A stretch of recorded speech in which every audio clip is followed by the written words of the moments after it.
Takže ahojky lidi, tady aktivní delfínek 21 a dneska tady máme něco, co z názvu videjka můžete poznat.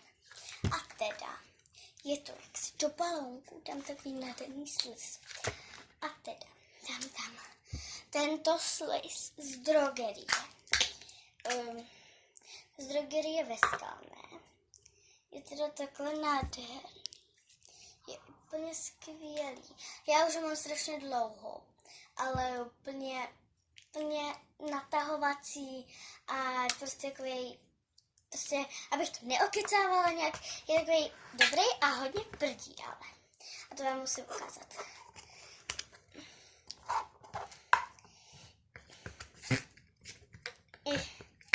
To je jenom začátek.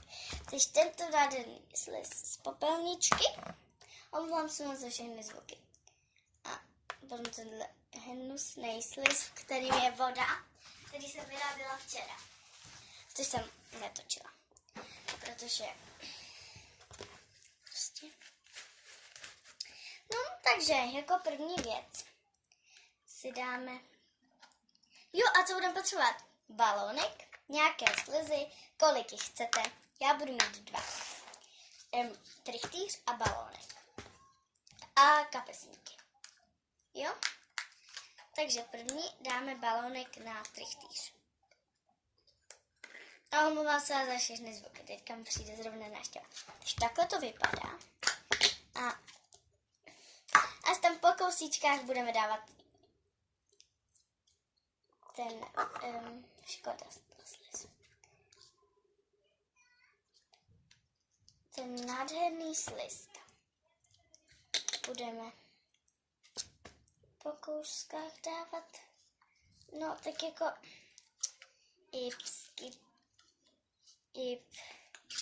lidi, hlavně je důležité, aby se vám to neodpojilo. Tak lidičky, počkejte, já musím jít návštěvě něco říct. Takže omlouvám se za všechny zvuky, protože mi přišla návštěva, ale dá jsem tam trošku slizu a už mi to začíná být tak jako trošku dobrý. Jako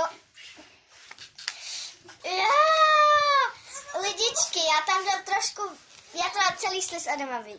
Takže lidičky a omlouvám se vám, že teď jsem v košili, ale takže takhle to vypadá. Teda úplně nádherný.